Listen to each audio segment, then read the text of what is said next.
I didn't choose to become an entrepreneur. The entrepreneurship chose me. Wow. Why the hotel? I said, because actually I'm homeless. I have no place to stay. It's true that over the past 6 months, so we grew the project value that we had by 10. 1 million for the next like 50 years, then that's not a lot. Exactly, that's not a lot. Yeah.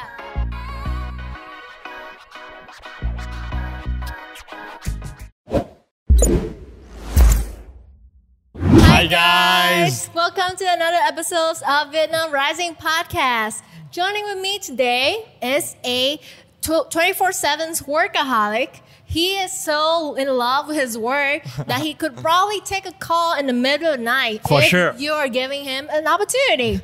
Please welcome to the show, Jonathan. Thanks, Tam. Hi guys, thanks for having me.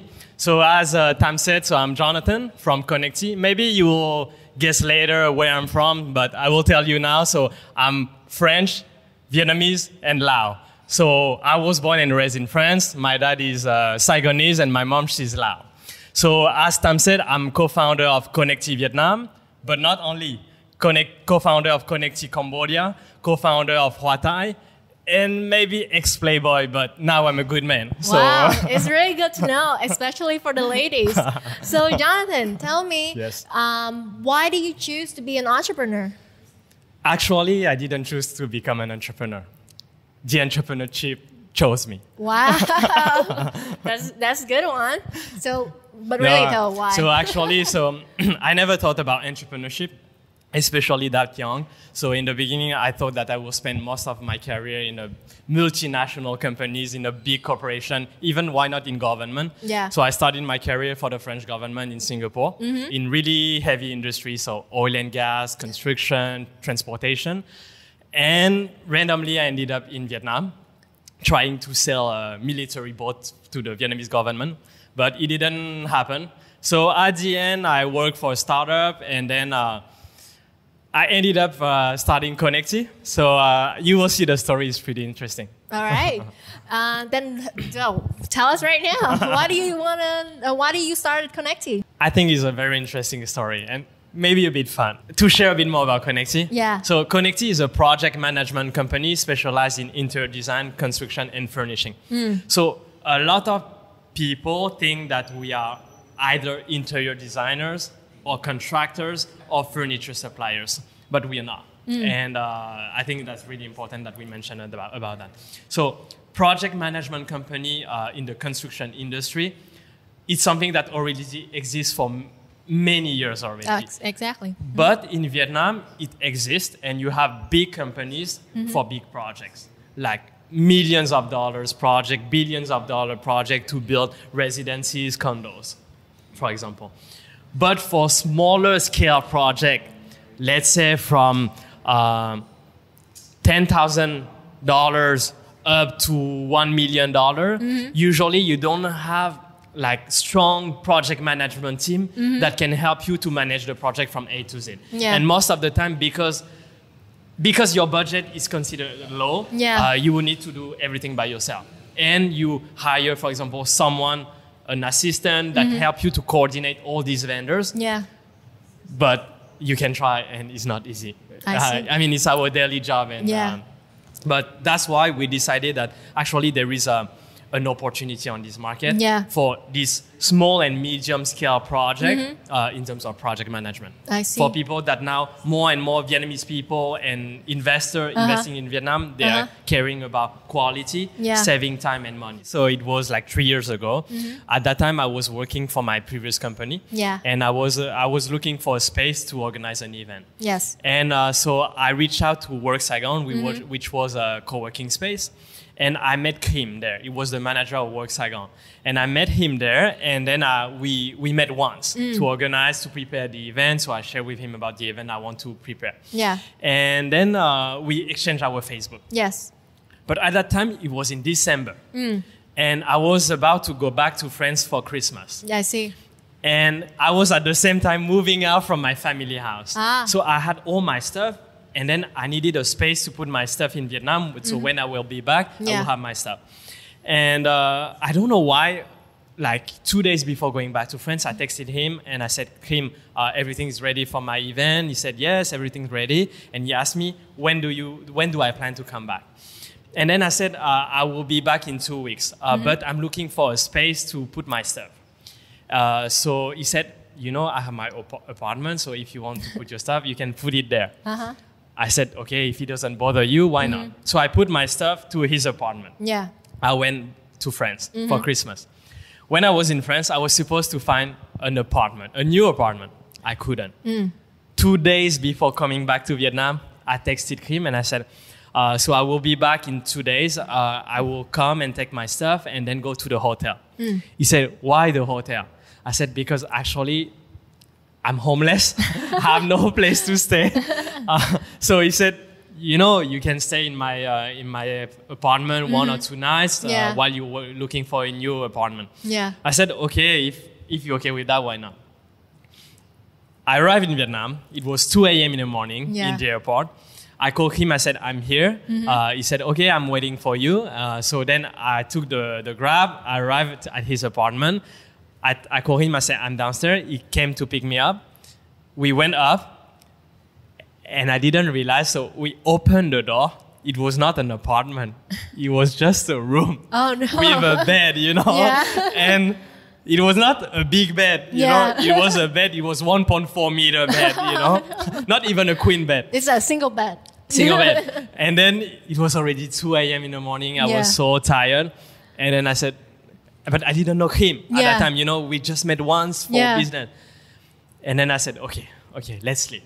So that night we slept, and then the next morning, so he went back. He went to work. I went to work, and then I texted him during the day. I told him, "Thank you for letting me stay in your room. I want to invite you for dinner." So we went for dinner, and then we talked about business, and we talked a lot. And then we went back to the room, and then we discussed all night. Wow. We talked all night. And is how Connecty was born. Wow, that's a very, very was born in the bed. A very exciting and romantic story for Connecty. And then I guess Kim became your work husband now. I would say that. I would prefer co-founder as a title co-founder. Of course. But having someone that truly understands the goal and teamwork with you to make the goal become realistic is a very, very lucky and precious moment for you, right? Yes, because actually I didn't expect that. I didn't expect to meet him and to meet a person like this, because actually at that time I was working for my previous company. And I had a lot of foreign investors that wanted to invest in Vietnam. And they shared a lot about the problem they had with designers, contractors, and factories. But at that time, I couldn't help them. I didn't have the network and the knowledge for. But Kim, at that time, he was working for the Lab Saigon, which is a famous design company. And he had all the network and experience of working with designers, contractors, and factories. So then we realized that Kim had all the network of these suppliers, and I had all the network of investors. So that's why we said, but why not connecting our two networks? And that's why Connecty was born. Absolutely. That's just amazing. When you see an opportunity like that, then it's a very important thing to grab the opportunity. Exactly. But when is the moment you decide that you're gonna quit your job and focus 100% on Connecty? In the beginning, Kim and I, we discussed a lot about this point, about should we quit our job or not. And we realized we can start as a part-time project. See how it goes, see where we can go.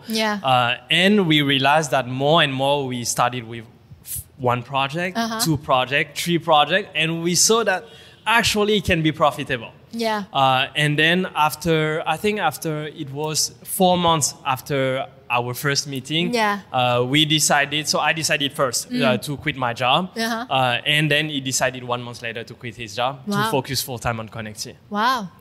And how was it for you? How was the feeling when you decided, okay, this is the moment, this is your project? The feeling was, I think, excitement for that new project. at that time, I didn't consider it as a new baby. I consider it as a new project in my life, something new in my life. Yeah. So I would say exciting and for sure challenging, but ready for it. I think that Kim and I, we had that mindset of we're gonna make it happen. We're gonna make it happen, and whatever happens, we're gonna make it happen. So let's try. We have nothing to lose, you know. Yeah. At the end, if it doesn't work, then we can find a new job or try something new. Yeah. So we would just wanted to try. Yeah. And how do you feel about your partnership? Like, what is the values that each of you bring into the table? I consider being co-founders as a wedding. For me, it's like a life partner. Yes. Because we share the same problems and the same joy as a wedding. Yes, I always that's consider true. that as a wedding. Yes. So of and course, each project is a baby. Exactly. Each project is a baby. So that's why we built our relationship, I would say, based on communication. But the most important thing is that I think we have the same goal. Even though Kim and I think if you already met us, we are totally, completely different, two people, completely different. Yeah. But we have the same goal. We have the same goal, we have the same vision, and we know where we want to go. Yeah. So at the end, if we are sharing the same vision, even though we are different people, I think that's the most important. Yeah. And do you feel like if it's important for co-founders to be friends together, or it should be separate between business and personal life? Kim and I, when we started, we were not friends. We didn't even know each other. Yeah. I know a lot of people, they start their own business with friends because they have already that relationship, friendship that make it easier. Yeah. But Kim and I, we didn't start as friends. Yes. We started more as business partner, and then we discover ourselves with that friendship. Yeah. So we started as a business partner before the friendship, and I think now it's going well. And I think it's an interesting way also to start maybe looking for a co-founder. Like for another co-founder? Yes, for another co-founder. Why? As I said, a lot of people look for friends, like you already have a common interest. But for us, it works. I mean, it worked that we were not friends in the beginning, and we became friends more and more and more by getting to know each other. And because the more we work together, and the more we know the person and how that person will react, what kind of decision that person will take. Yeah. So even we are growing, the company is having different stage of growth, and each decision that we have to take is different. Yes. So then we are learning each other every day too. I see. So, yeah, it's a very interesting journey. Yes. I personally think I don't want to do business with friends or family. Because business is very, very, very difficult and challenging. And sometimes if you facing a difficulties and a disagreement in business, it will affect your personal relationship as well. I agree. And I personally think that it should be separated. Okay. Cool. And how do you guys been doing lately? I would say pretty good. I think we're pretty lucky with I think what's happening with the pandemic. So it's true that over the past 6 months, so we grew the project value that we had by 10 times. So for example, in December, we just closed a restaurant project around 3 billion Vietnam dong. And now we're working on a project of more than 20 billion. Wow. So pretty, I would say, growing maybe too fast. Wow. Too fast, but trying to catch up with the speed of the growth. Are you guys experiencing the growing pain right now? I would not say the growing pain. I would say the excitement of the growth of the company. So, of course, it involves recruiting more people. So, by the way, if you're looking for a really good job, and join us. So I would say, we have all the challenges about growing companies so fast. But I think it's really what we want because we like challenge, and we are here for that. That's awesome. Then tell me a little bit more. So what is the key for Connecty to able to guarantee the quality for the customer?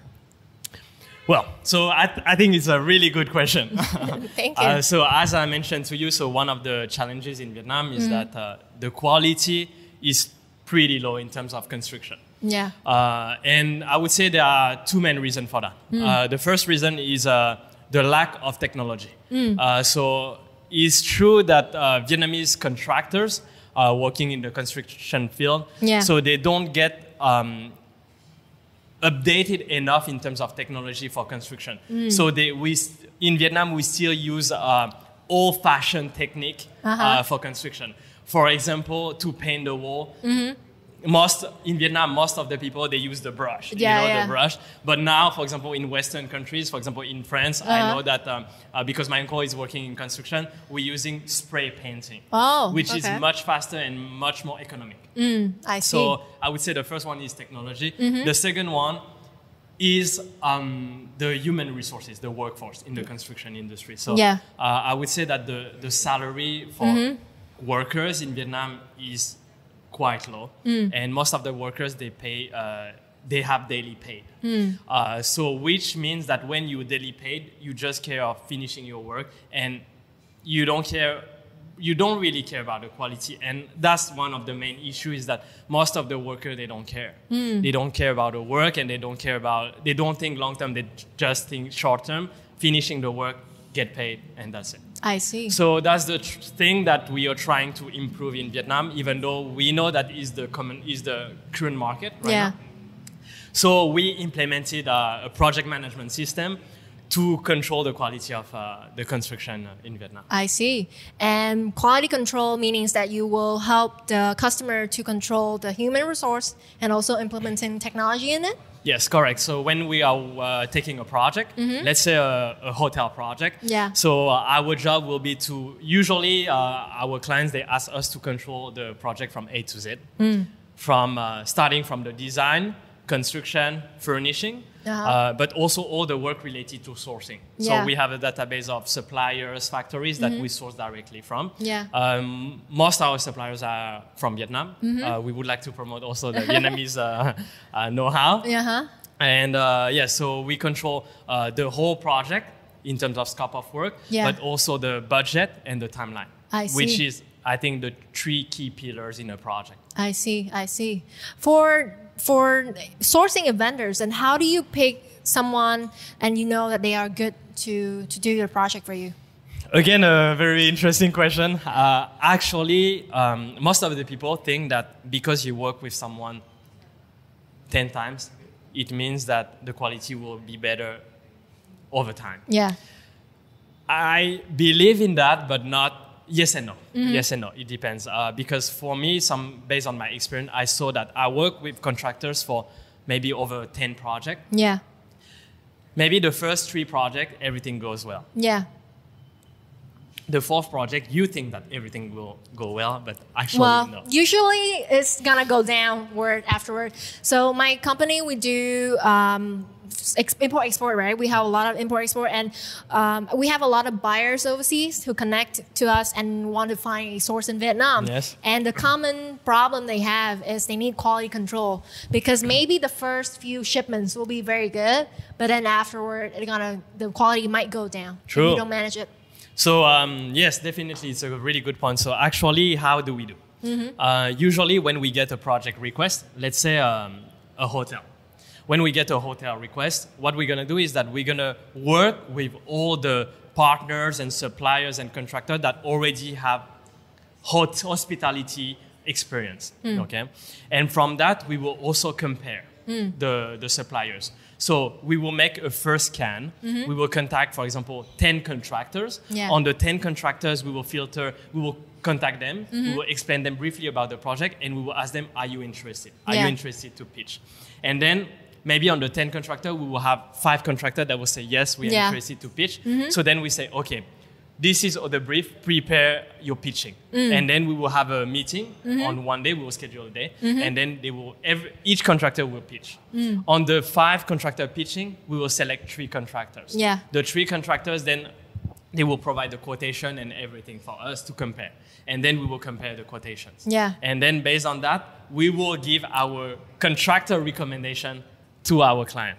So there is all that work of scanning about all the suppliers and contractor constantly for every single project. Even though we have contractor that we work for more than 10 projects, we will always do the pitching phase. It's really important for us to control that first quality. It's the first stage of quality for us. I see. And and that is a very good point to control the quality like that. Then on the team side, then how do you manage the team to able to grow that fast? That's a challenging question. So still very right? Entrepreneurship is where you learn and you learn everything in a way. So actually, I think that's my favorite question so far. Because I'm a people person. Yes. So I believe, for me, I always take this example and I always share to my team this example. You can have the best product in the world, but if you don't have a good team, it won't work. But you can have a good product and the best people the best team in the world. For me, I believe it's going to be successful. So I believe in people. I believe that people is really important. So I invest a lot in our people.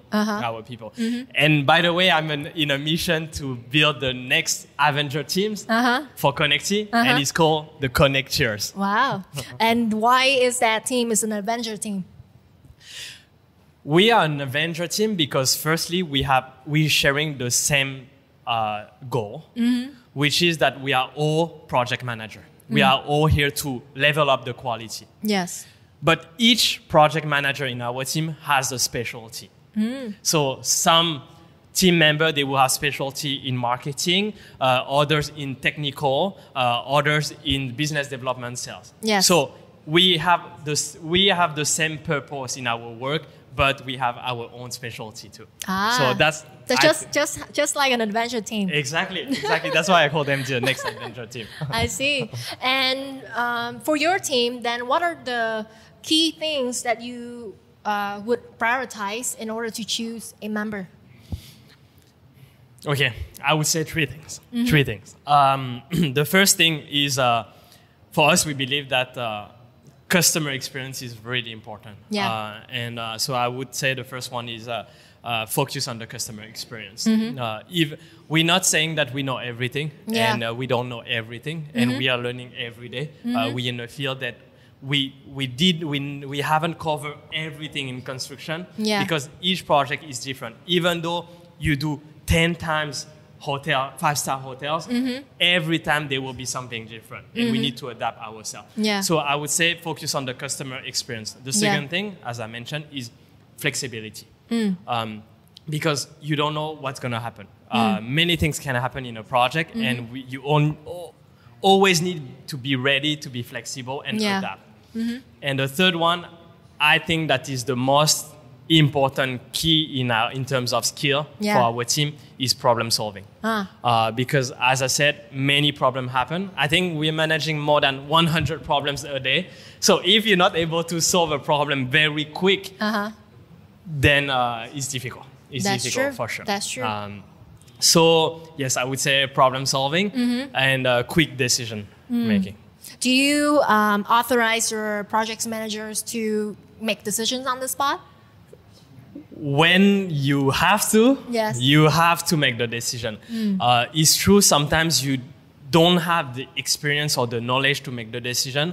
So when something happens, when a problem happens and it's a very urgent problem, I always tell them, use your common sense. Because if your common sense tells you that it makes sense, it may be a good answer. Good solution. Absolutely. And for the audience who are from foreign countries that are looking into Vietnam doing business, then what are your tips to find a good contractors or find a good service providers in order to have the work delivery? I think you have the answer. You have the answer. No, please tell me.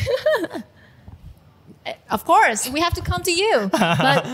But you have to tell the audience that why you? So why us? Just try, and you will see. I mean, I don't want to talk about a lot of projects that we did and how we work, I think you can just email me or call me, and then we can chat, and then you will see. I think you will see. Just we can have a talk, and we discuss. I can bring you in some of the projects we're doing, and I think in that industry, the most important thing is about trust. Yeah. Because a lot of problem raising every day.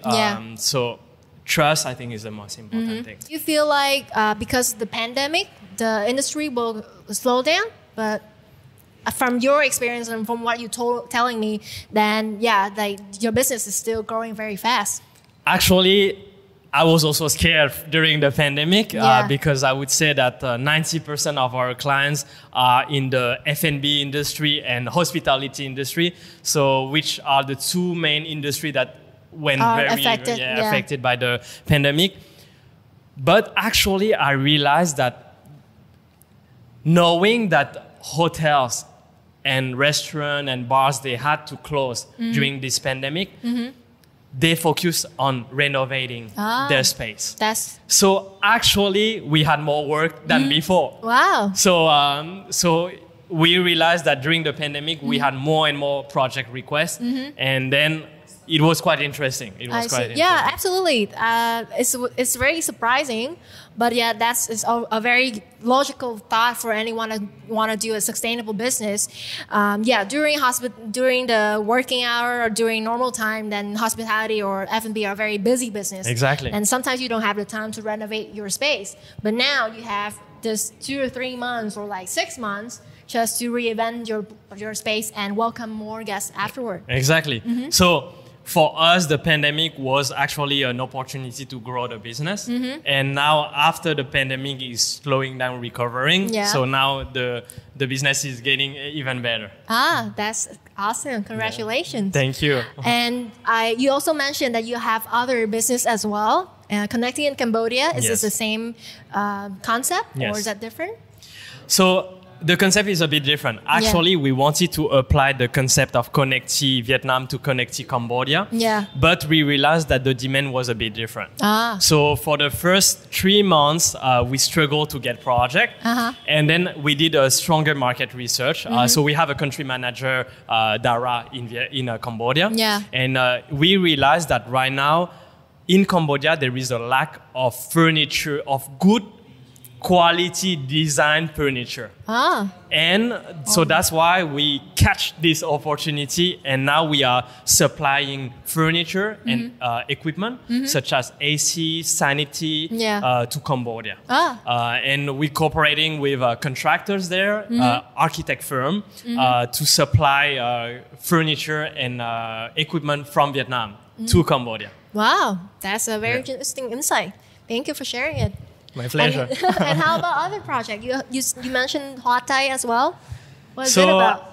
I think Hoa Thai, we can keep it for our next episode. That's true. I think you have to stay tuned and come back for another episode with Jonathan, because he has a very also interesting projects that we're currently recording from his space. Yes, exactly. If you are watching this on YouTube, then you will see the space behind me is very, very beautiful. Thank you. And we're very excited to want to hear more about it. Me too. Can't wait to do our next episode then. So you are a busy man with multiple projects. Then tell me, how do you manage the time or the energy for it? You said it. I'm a workaholic. I love so much my job. That's true. I mean, But then there has to be an inner motivation or something for you to work this hard.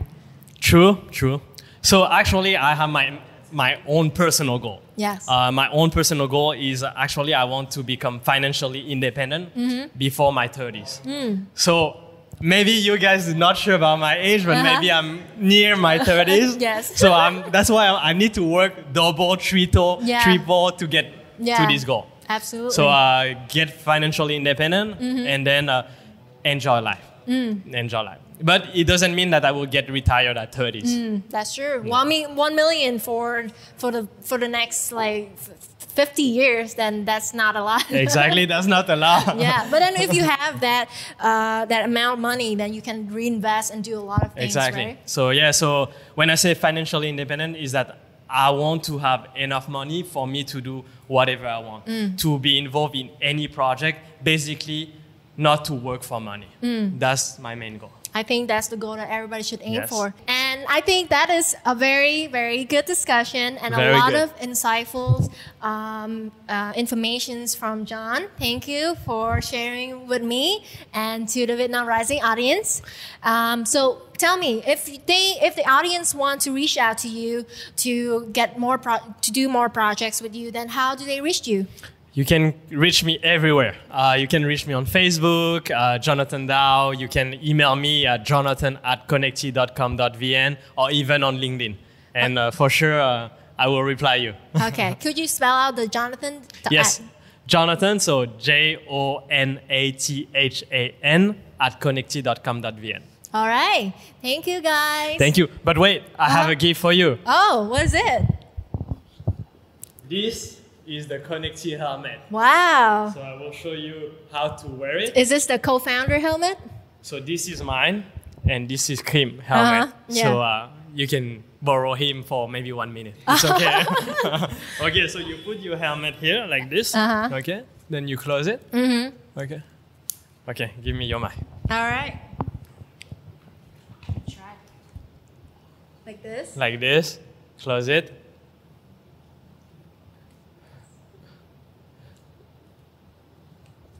Yes. Okay, this is yours. How do I look? How do I look? Yeah, now. How do we look? Very nice, right? Yay. Thank you. Thank you, John, again. Thank you for the gift. And yes, thank you for the audience for tuning in for this episode. And I'll see you in the next episode. See you guys. Thank Bye. you. Bye-bye.